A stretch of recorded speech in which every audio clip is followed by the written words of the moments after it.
Hello student, स्वागत है आपको हमारे यूट्यूब चैनल अभी रॉय पीसीएम क्लासेस में। स्टूडेंट, आज के नई वीडियो के साथ आज हम पढ़ने वाले हैं क्लास 12 की फिजिक्स। और क्लास 12 की फिजिक्स फर्स्ट बुक चल रही है हमारी, और फर्स्ट बुक का 5वां अध्याय चल रहा है। 5वें अध्याय का एक मोस्ट इंपोर्टेंट टॉपिक लेके चल रहे हैं, जो कि बोर्ड एग्जाम में आपका 5 अंक का देखने के लिए मिल जाता है। टॉपिक का नाम है कि एक समान चुंबकीय क्षेत्र में कोई द्विध्रुव रखा जाता है तो उसकी स्थितिज ऊर्जा कितनी होती है ना। यानी कि टॉपिक का नाम है एक समान चुंबकीय क्षेत्र में द्विध्रुव की स्थितिज ऊर्जा। इस टॉपिक को आज इस वीडियो में हम देखने वाले हैं। बहुत ही सिंपल तरीका से देखेंगे, आपको कहीं पर भी दिक्कत नहीं आएगी। इससे आसान आपको कहीं पर भी नहीं मिलेगा, ठीक है। बहुत ही सिंपल तरीका से आपको मैं समझा दूंगा कि स्थितिज ऊर्जा का व्यंजक किस प्रकार से निकालते हैं। वो ज्यादा नहीं होता है, थोड़ा सा ही होता है। देखिए, ये जो टॉपिक जो हम पढ़ रहे हैं ना, 5वां चैप्टर जो चल रहा है वो चैप्टर नंबर पहले की तरह है। तो उसमें जो हम द्विध्रुव के बारे में पढ़ते थे और उसमें स्थितिज ऊर्जा के बारे में पढ़ते थे, कार्य के बारे में पढ़ते थे, बलागुण के बारे में पढ़ते थे, सेम इसमें भी पढ़ना पड़ता है वही चीज, ठीक है नहीं। और अब तक हमने पढ़ भी लिए हैं। हम जो आज जो इसमें पढ़ने वाले हैं वो स्थितिज ऊर्जा के बारे में इसमें गणना करेंगे, ठीक है ना। उससे पहले हमने जो वीडियो है वो जो देख लिए हैं इस 5वें चैप्टर के। यदि आपने वो टॉपिक नहीं देखे तो जाकर के उन वीडियो को देख लीजिए, ताकि आपको वो भी टॉपिक जो है क्लियर हो जाए, ठीक है नहीं। तो आज के इस वीडियो में हम देखने वाले हैं कि एक समान चुंबकीय क्षेत्र में द्विध्रुव की स्थितिज ऊर्जा कितनी होती है, उसका व्यंजक क्या होता है, फॉर्मूला के बारे में आज हम इसमें देखने वाले हैं। तो बने रहिए वीडियो के एंड तक स्टूडेंट।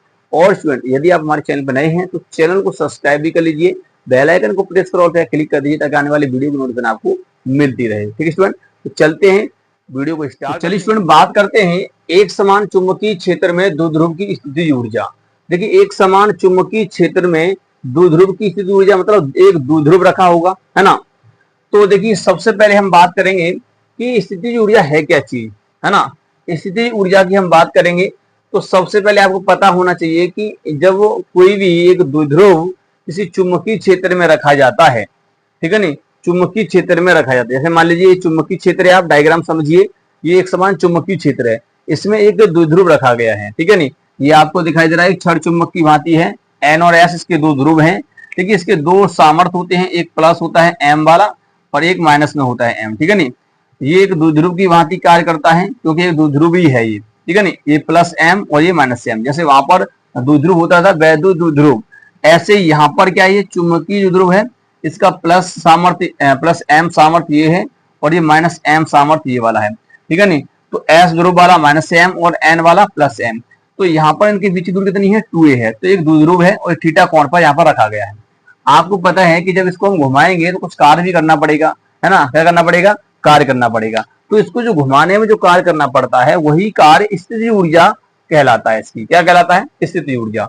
यानी कि जब एक समान चुंबकीय क्षेत्र में द्विध्रुव को घुमाया जाता है तो जो कार्य करना पड़ता है ना, वही कार्य स्थितिज ऊर्जा के रूप में संचित होता है, और उसी की हम यहाँ पर गणना करने वाले हैं। क्या करने वाले हैं, गणना करने वाले हैं। क्योंकि भाई देखिए, ये इस पर बल लगेगा, लगेगा ना लगेगा, ये इस पे ऐसे बल लगेगा, क्योंकि चुंबकीय जो क्षेत्र है इस वाले एन वाले जो ध्रुव है यानी एम सामर्थ्य प्लस वाला है, इस पर जो बल लगाएगा अपनी डायरेक्शन में फोर्स लगाएगा, यानी कि एफ एन इस प्रकार से लगाएगा, और इस पर इसके विपरीत डायरेक्शन में बल लगेगा ऐसे करके एफ और एस, ठीक है नहीं।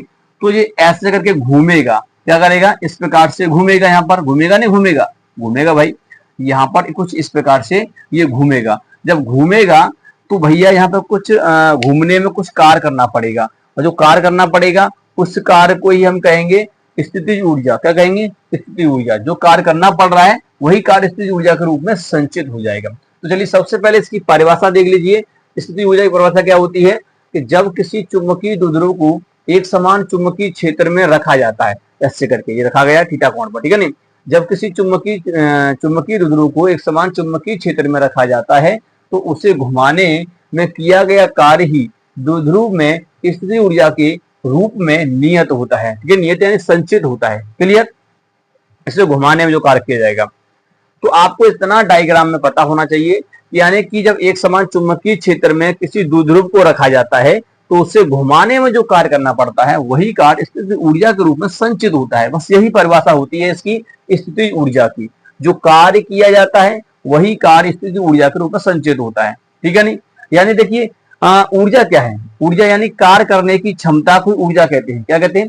कार्य करने की क्षमता को ही हम ऊर्जा कहते हैं। ठीक है नहीं, किसी वस्तु के कार्य करने की क्षमता। तो यहाँ पे हमें कार्य निकालना होगा पहले, और कार्य निकालेंगे और वो टोटल कार्य जो निकल के आएगा वही कार्य स्थिति ऊर्जा कहलाएगा इसकी, जो इसे घुमाने में स्थिति ऊर्जा यानी जो ऊर्जा की आवश्यकता होगी इसे घुमाने में वो कार्य के बराबर होगी, यानी जितना कार्य किया जाएगा उतनी ही ऊर्जा होगी। क्लियर? चलिए, तो यानी कि इसे घुमाने में जो कार्य करना पड़ेगा पहले हमें वो निकालना है। तो सबसे पहले आपको थ्योरी में लिखना होगा। थ्योरी में क्या लिखना होगा? थ्योरी में आपको लिखना होगा कि माना, चलिए मैं यहाँ पे लिखवा देता हूं, आप लिख लीजिए, नोट कर लीजिए। लिखेंगे आपके माना माना माना एक चुंबकीय द्विध्रुव, चुंबकीय द्विध्रुव, माना एक चुंबकीय द्विध्रुव, एक समान चुंबकीय क्षेत्र, एक समान, यानी कि माना एक चुंबकीय द्विध्रुव एक समान चुंबकीय क्षेत्र में, एक समान चुंबकीय क्षेत्र बी वेक्टर में थीटा कोण पर रखा गया है, जिसका द्विध्रुव आघूर्ण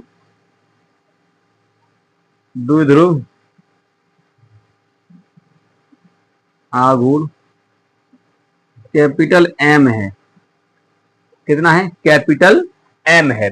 देखिए परिभाषा तो ये होगी स्थिति ऊर्जा की। आपको जो थ्योरी में लिखना है वो क्या लिखना है नीचे, कि माना एक चुंबकीय द्विध्रुव, ये चुंबकीय द्विध्रुव है, माना एक चुंबकीय द्विध्रुव एक समान चुंबकीय क्षेत्र बी में, एक समान चुंबकीय क्षेत्र बी में थीटा कोण पर रखा गया, ये थीटा कोण पर यहाँ पर रखा गया है, जिसका द्विध्रुव आघूर्ण कितना है? कैपिटल एम है। भाई जब ये द्विध्रुव है तो उसका द्विध्रुव आघूर्ण होगा, है ना?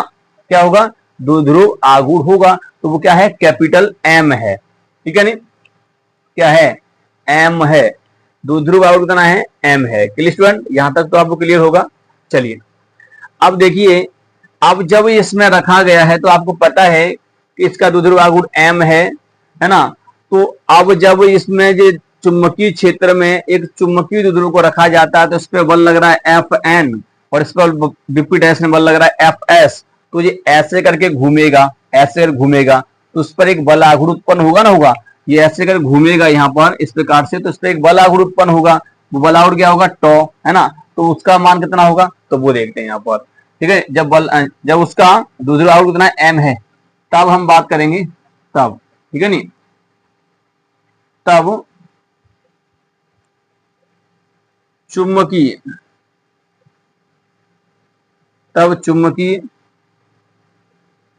चुंबकीय क्षेत्र द्वारा द्विध्रुव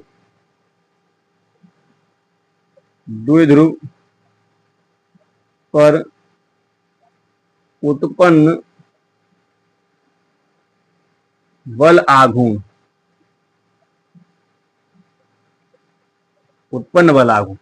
अब देखिए बल आघूर्ण जो होता है वो फॉर्मूला कितना होता है? टॉ बराबर होता है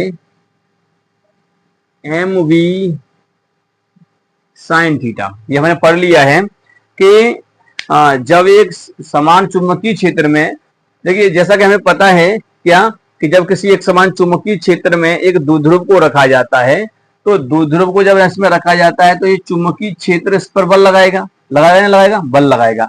क्यों? एन वाले पर जो बल लगेगा उसकी डायरेक्शन में लगेगा, एफ एन फोर्स लगेगा, और एस वाले ध्रुव पर लगेगा वो इसके विपरीत डायरेक्शन में लगेगा, तो इस पे एफ एस फोर्स लगेगा। अब ये दोनों बल देखिए आप, इसकी डायरेक्शन ऐसे, इसकी डायरेक्शन ऐसे, तो ऐसे घूमेगा, तो ये दोनों बल क्या करेंगे? इस द्विध्रुव को समांतर लाने का प्रयास करेंगे।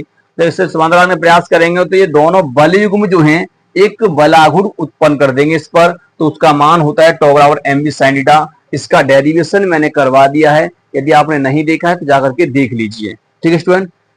चलिए अब यहां तक आपका हो गया, तो इसको आप समीकरण फर्स्ट मान लीजिए। ये समीकरण फर्स्ट हो गया आपका यहाँ पर। समीकरण फर्स्ट हो गया, टॉ बराबर एम बी साइन थीटा। यहां तक क्लियर है?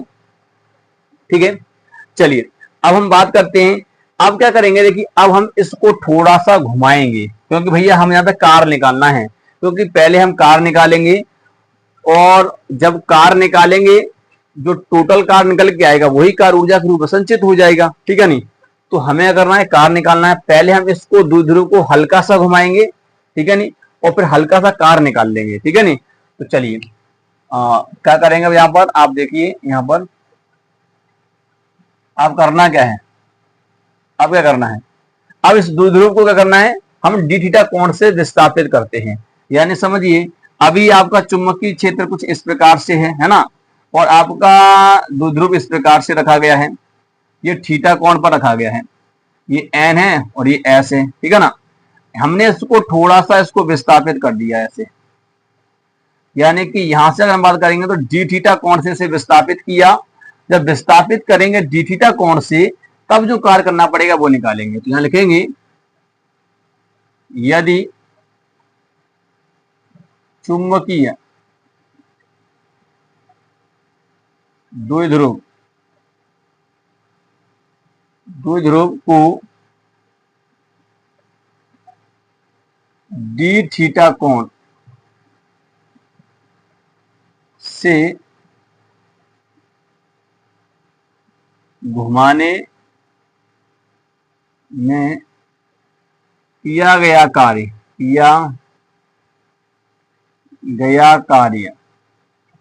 अब कार्य निकालेंगे। तो भैया देखिए, जब इसको छोटा सा घुमा रहे हैं, हल्का सा ही तो घुमा रहे हैं, यहां से हल्का डी थीटा घुमा रहे हैं।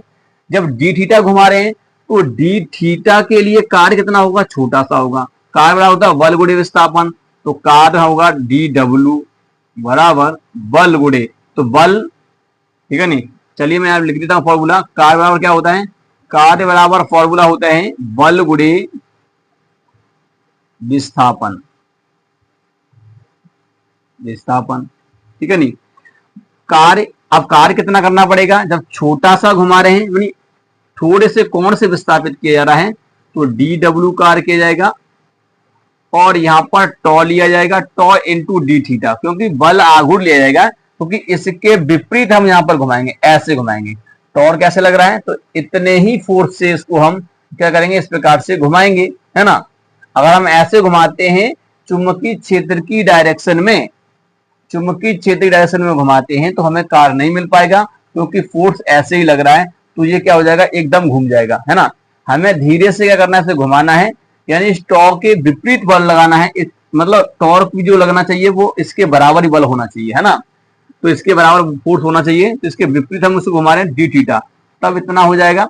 अब इसमें मान रखेंगे डी डब्ल्यू बराबर, समीकरण फर्स्ट से मान रख देंगे, कहां रख देंगे, समीकरण फर्स्ट ये वाला है, तो रखिए यहां पर, ये हो जाएगा एम बी साइन थीटा और डी थीटा। क्लियर? इस प्रकार से ये समीकरण फर्स्ट से हमने मान रख दिया है, इस वाले से आप लिख सकते हैं समीकरण फर्स्ट से मान रखने पर। जब इसमें मान रख दिया जाएगा, तो अब देखिए इतना हो जाएगा आपका, ये छोटा सा कार्य निकल के आया है, ये छोटा सा कार्य है। अब क्या करना है आपको, अब आपको करना है कि अब हम यदि इस द्विध्रुव को थीटा 1 से थीटा 2 घुमाएं, थीटा 1 से थीटा 2, समझिए, जैसे मान लीजिए आप ऐसे रखा था, ये चुंबकीय क्षेत्र भी था आपका, ठीक है ना, ये एन है और ये एस है। अब ये ऐसे रखा है, हम मान लेते हैं कि हम पहले यहां से था, साम्य अवस्था से, तो यहां से घुमाया इतना, तो यानी थीटा 1 घुमा लिया हमने, कितना घुमाया, थीटा 1, और फिर हमने इसको घुमाया यहां से ही थीटा 2, मतलब यहां से ऐसे, सॉरी, यहां से अगर हम बात करेंगे तो इसको हमने थीटा 2 तक घुमा दिया ऐसे, तो ये थीटा 2 तक घुमा दिया हमने यहाँ पर थीटा 2, तो यानी कि पहले ऐसे था, ठीक है नहीं, ये पहले इस प्रकार से था, यहां से थीटा 1 घुमाया, फिर थीटा 2 घुमाया, ठीक है नहीं। तो अब हम कार्य निकालेंगे थीटा 1 से थीटा 2 तक घुमाने में, ये थीटा 1 था, थीटा 1 से थीटा 2 तक घुमाने में जो कार्य किया जाएगा वो हम यहां पर निकालेंगे, ठीक है। तो चलिए अब क्या करना है, अब चुंबकीय द्विध्रुव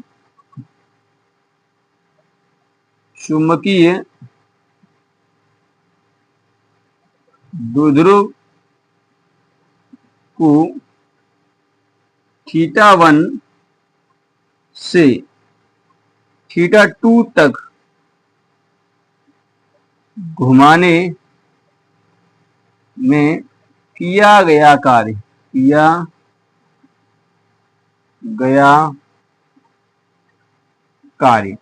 अब निकालिए, समाकलन करना पड़ेगा आपको। लिमिट आपको दिया है थीटा 1 से थीटा 2, तो W बराबर समाकलन कर देंगे थीटा 1 से थीटा 2 और आपका DW का, ठीक है नहीं, DW का मान आपको पता है यही है, तो यहाँ पर रखेंगे थीटा 1 से theta 2 MB sine theta D theta. Clear. अब ये मान हमने यहाँ पर रख दिया है, यहां तक तो आपको क्लियर हो जाना चाहिए। ठीक है, हम पहले छोटा कार निकाला, फिर हम उस संपूर्ण कार निकालेंगे कब तक का, जब थीटा 1 से थीटा 2 तक घुमा रहे हैं हम इसको। पहले हमने थीटा 1 घुमाया, फिर थीटा 2, तो थीटा 1 से थीटा 2 घुमाएंगे, तब जो कार किया जाएगा वो हम यहाँ पे निकालेंगे। ठीक है नहीं, तो उसके लिए क्या करना पड़ेगा, आपको समाकलन करना पड़ेगा। देखिए, जब कोई छोटा सा कोई वैल्यू निकल आता है तो उसका समाकलन कर देते हैं, तो वो एक बड़ी वैल्यू निकल के आती है। तो ऐसे हम यहाँ पे कर रहे हैं, ये छोटा सा कार है, इसका हमें अब बड़ा कार चाहिए, तो हमें क्या करना पड़ेगा, समाकलन करना पड़ेगा। तो इसका समाकलन कर देंगे, परंतु एक निश्चित सीमा तक करेंगे। थीटा 1 से थीटा 2 का हम घुमा रहे हैं, उसमें एक लिमिट दे रखी है उसने कि थीटा 1 से थीटा 2 तक घुमाना है, तब जो कार्य होगा वो निकालना है। तो आप समाकलन करेंगे थीटा 1 से थीटा 2, इसका समाकलन कर देंगे और इसकी वैल्यू आपको दी गई है, यहाँ पर रख देंगे। क्लियर यहाँ तक क्लियर है तो बताइए। अब हम आगे करते हैं, मैं अब इसको यहाँ से रफ कर दूंगा, जो भी यहाँ पर थ्योरी लिखी है उसको मैं यहाँ से रफ कर देता हूँ, ठीक है, क्योंकि जगह बहुत कम है। चलिए स्टूडेंट, अब बात करते हैं आगे। तो आगे अब कैलकुलेशन करना है, क्या दिया था, पहले यहाँ पे लिख लेते हैं थीटा 1 से थीटा 2, यानी आपका दिया था MV sine theta D theta. अब देखिए, समाकलन उसी का हो सकता है जो D थीटा दिया है, जो आपका अल्पांश के साथ दिया गया हो, जैसे D थीटा है ना, अवकलन के साथ होगा, उसी का आप समाकलन कर सकते हैं। तो यहाँ थीटा है तो यहाँ पे भी थीटा, तो साइन थीटा का समाकलन हो सकता है, और ये सब और फंक्शन बाहर निकल आएगा। तो W कितना हो जाएगा, MB को बाहर निकाल लीजिए थीटा 1 से थीटा 2। देखिए, ये डेरिवेशन जो है, जो मैंने इससे पहले वाला जो लेक्चर लिया है वो सेम उसी की तरह है ना, बस थोड़ा सा अब अंतर होगा, तो अब नीचे आके अंतर हो जाएगा। आप यहाँ पर देखिए अब कितना हो जाएगा, sine theta D theta. Sine theta का समाकलन होता है कॉस थीटा, तो किसका होता है, माइनस का, तो यहां हो जाएगा माइनस का कॉस थीटा, थीटा 1 से थीटा 2। तो W कितना हो जाएगा, MV, और यहां से अगर आप लिमिट का मान रखेंगे, सबसे पहले आप अपर लिमिट का मान रखते हैं, तो कोस थीटा 2 माइनस लगाइए, अब लो लिमिट का मान रखिए, यहाँ माइनस तो है ही पहले से, तो कॉस थीटा 1। क्लियर, यहां तक रखिए। चलिए, तो W कितना हो जाएगा, MV, यहां हो जाएगा माइनस का cos theta 2, minus minus plus हो जाएगा कॉस थीटा 1। क्लियर। अब इसे क्रम से लिख देंगे थोड़ा सा, तो W बराबर कितना हो जाएगा, ये हो जाएगा W बराबर MV कॉस थीटा 1 माइनस के कॉस थीटा 2। अब ये कार्य आपका निकल के आया है, देखिए ये जो कार्य आपका निकल के आया है, यही कार्य ऊर्जा के रूप में संचित होता है। क्या होता है, यही कार्य ऊर्जा के रूप में संचित होता है, क्योंकि मैंने अभी परिभाषा बताई थी कि जब एक वैद्युत द्रव को एक समान चुंबकीय क्षेत्र में घुमाया जाता है और घुमाने में जो कार्य करना पड़ता है वही कार्य ऊर्जा के रूप में संचित होता है, यही परिभाषा थी। तो इसको हम घुमा रहे हैं, ठीक है नहीं, हमने थीटा 1 से थीटा 2 तक घुमाया, जो कार्य निकल के आया इतना निकल के आया। अब यही कार्य जो है ऊर्जा के रूप में संचित होगा, ये बड़ा कार्य है, छोटा कार्य नहीं। छोटा कार्य तो हमने यहाँ पर निकाला था, जब हमने डी थीटा कोण से घुमाया था, हल्का सा घुमाया था, तब छोटा कार्य निकल के आया, ठीक है नहीं। फॉर्मूला आप जानते हो, कार्य का बल गुणे विस्थापन, है ना। बल आपका जो इसको घुमाने में लग रहा है टॉर्क, ठीक है नहीं, वो लिया जाएगा, और विस्थापन कितना किया आपने, थोड़ा सा से हल्का सा विस्थापित किया डी थीटा। अब टॉ का मान रख देंगे, आप जानते हैं एम बी साइन थीटा होता है, रख दिया। ये छोटा सा आपका कार्य निकल के आया था। हम अब क्या करेंगे, इसको थीटा 1 से थीटा 2 तक घुमाया। देखिए, चुंबकीय द्विध्रुव को थीटा 1 से थीटा 2 तक घुमाने में किया गया कार्य, तो हम इसको घुमाएंगे अब, तो ये संपूर्ण कार्य निकल के आएगा, यानी एक बड़ा कार्य निकल के आएगा। समाकलन कर देंगे, इस प्रकार से हो जाएगा। और वही समाकलन हमने यहाँ पे किया है, वो इस प्रकार से निकल आया, W बराबर M B sine cos theta 1 minus cos theta 2, ये फॉर्मूला निकल के आया। अब आप लिख देंगे यही कार्य, लिख देंगे यही कार्य यही कार्य द्विध्रुव में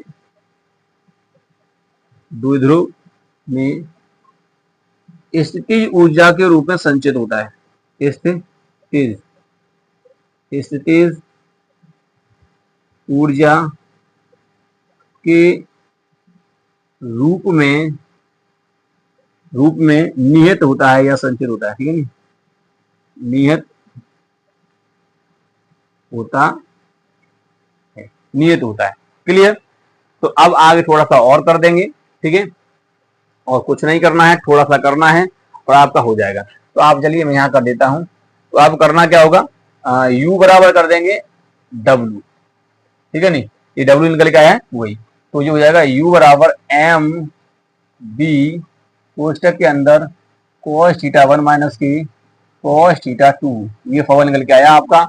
इस फॉर्मूला को आपको ध्यान में रखना है। ठीक है नी, ये फॉर्मूला है। अच्छा देखिए, कभी कभी क्या होता है, ये फॉर्मूला नहीं दिया होता है तो किस प्रकार से सिद्ध करवाता है, कौन सा फॉर्मूला, चलिए उसको भी देख लेते हैं। तो यदि आप मान लेंगे यहाँ पर कि यदि इस θ1 को हम मान लेते हैं कितना, 0 डिग्री, कितना मान लेते हैं, 0 डिग्री। अगर मैं इसको मान लू साम्य अवस्था से, है ना, 0 डिग्री, और θ2 को मान लेते हैं हम कितना, 90 डिग्री, कितना, सॉरी थीटा, कितना मान लेते हैं, थीटा मान लेते हैं। तो अब ये फॉर्मूला किस प्रकार से बन जाएगा, यहाँ पर जब रख दोगे इसको तो कितना हो जाएगा, u बराबर हो जाएगा ये यहाँ पर एम बी, और कोष्टक के अंदर आप रखोगे cos 0 डिग्री माइनस के cos थीटा। ठीक है नी, जब रखोगे तो कितना हो जाएगा, देखिए cos 0 का मान होता है 1, है ना, तो ये हो जाएगा यहाँ पर आपका, हो जाएगा यहाँ पर कितना हो जाएगा, ये आपका यहाँ पर हो जाएगा u बराबर हो जाएगा एम वी, और कोष्टक के अंदर हो जाएगा 1 माइनस के cos थीटा। ये हो जाएगा आपका। तो ये फॉर्मूला आपका यहाँ पर निकल के आ जाएगा, आप देख सकते हैं ये फॉर्मूला निकल के आएगा। ठीक है, ये वाला आपका फॉर्मूला हो जाएगा, u बराबर M B 1 minus cos theta. तो इस फॉर्मूला को आपको याद रखना है और ये वाला ही फॉर्मूला भी आपको याद रखना है। Clear student. तो ये था आपका डेरिवेशन स्थितिज ऊर्जा के लिए। जब एक द्विध्रुव को एक समचुंबी क्षेत्र में रखा जाता है तो उसे घुमाने में जो कार्य किया जाता है वही कार्य स्थितिज ऊर्जा के रूप में संचित होता है। तो इसका व्यंजक कितना होता है, ये होता है, ये वाला भी होता है। ठीक है नी, इस प्रकार से होता है। तो उम्मीद करते हैं स्टूडेंट आपको समझ में आ गया होगा। जब इसको हम कहां तक घुमाएं, जब द्विध्रुव को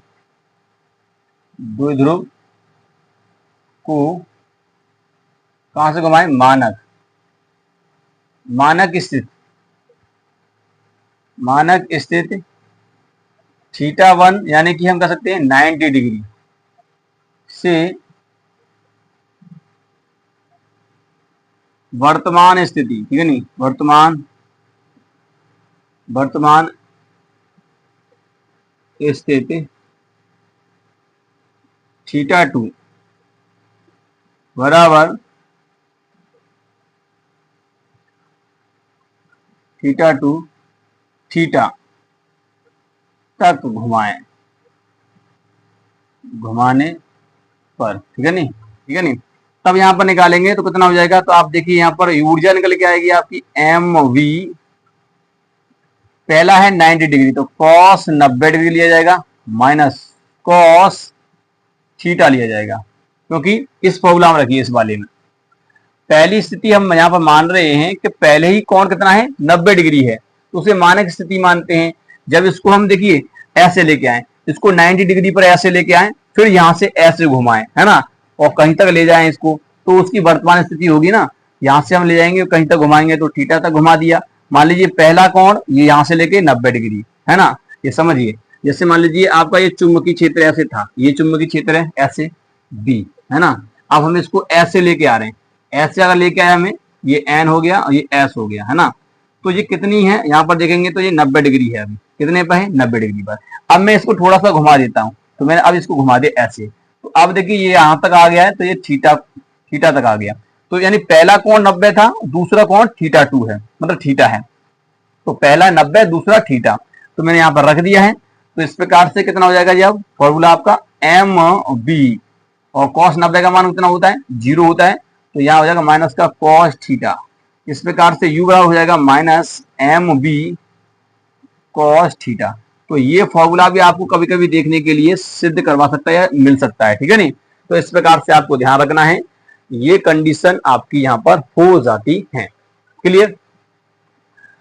पहली कंडीशन मैंने आपको बताई दी थी कि यहाँ पर ये वाला फॉर्मूला बन जाता है, और जब इसे मानक स्थिति से घुमाते हैं किसी वर्तमान स्थिति तक, तब फॉर्मूला आपका ये वाला बन जाता है, u बराबर माइनस का एम बी cos थीटा। तो इसको भी आपको ध्यान में रखना है। Clear student. अब यहां से आप निकाल सकते हैं कि ऊर्जा कब शून्य होगी, कब धनात्मक होगी, वो आप यहाँ पर निकाल सकते हैं। अगर आपका ये 90 डिग्री पर रहेगा तो ये 90 डिग्री पर तो जीरो रह जाएगी, यहाँ पर ऊर्जा कितनी होगी, ऊर्जा जीरो होगी। और अगर इसे समांतर रख दिया जाएगा तो इसका मान कितना होगा, नेगेटिव आएगा, है ना, कितना आएगा, नेगेटिव। ठीक है स्टूडेंट। तो चलिए मैं इसके केस वगैरह आपको बता देता हूं यहाँ पर।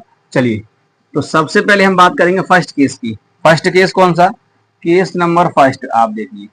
केस नंबर फर्स्ट ये है कि थीटा आपका कितना है, थीटा आपका 90 डिग्री। 90 डिग्री मतलब ये है कि अब ये 90 पे है, इस प्रकार से ये ध्रुव इस प्रकार से रखा है। तो क्या हो जाएगा यहाँ पर, इस फॉर्मूला से देखिए, तो ऊर्जा आपकी कितनी हो जाएगी, माइनस का एम बी, और कॉस 90 डिग्री का मान होता है जीरो, तो इसकी जो वैल्यू आएगी वो जीरो आएगी। तो यहाँ पर तो ऊर्जा शून्य हो जाएगी, और इस स्थिति को शून्य ऊर्जा की स्थिति कहते हैं, जब ऐसे करके ध्रुव को लाया जाता है। ठीक है नहीं, इस प्रकार से। दूसरा केस अगर हम बात करेंगे, केस सेकंड की अगर हम बात करेंगे, तो केस नंबर सेकंड में क्या हो जाएगा कि थीटा अगर मैं मान लेता हूं यहाँ पर कितना, 0 डिग्री। अब 0 डिग्री मानेंगे तो कितना हो जाएगा, आप सिंपल ही है, देखिए इसमें रखिए 0 डिग्री, कितना हो जाएगा, cos 0 का मान 1 होता है। तो यानी कि u जो आएगा वो माइनस का एम बी आएगा, यानी कि नेगेटिव आएगा, है ना। तो यहाँ पर तो नेगेटिव हो गई, इसकी एनर्जी कितनी हो गई, नेगेटिव एनर्जी हो गई। यानी कि देखिए ये शून्य हो गई ऊर्जा, और यहाँ पर मिनिमम हो गई, है नहीं, मिनिमम, ठीक है नहीं, मिनिमम होगी यहाँ पर ऊर्जा। अच्छा अधिकतम ऊर्जा कब होगी, अधिकतम ऊर्जा की बात करेंगे तो केस नंबर थर्ड आप दे सकते हैं। कहां पर कर दें, केस नंबर थर्ड देख लीजिए। नंबर थर्ड की बात करेंगे तो आप यहाँ पर देख लीजिए, मैं यहाँ पर बना देता हूं case number third. Case number third, अब जब आपका थीटा 180 डिग्री होगा, 180 मतलब कैसे, ये इसको उठा के यहाँ पर ऐसे ले प्रति समांतर कर दिया जाए, विपरीत, है ना। तो यहाँ पर कितना हो जाएगा, u बराबर माइनस का एम बी दिया था, एम बी, और cos 180 डिग्री, और cos 180 मान होता है माइनस का 1, तो माइनस माइनस प्लस हो जाएगा, तो कितना हो जाएगा, एम बी हो जाएगा, होगा ना, होगा इस प्रकार से। तो सबसे ज्यादा अधिकतम यहाँ होगी, तो मैक्सिमम ऊर्जा यहाँ पर होगी, मैक्सिमम।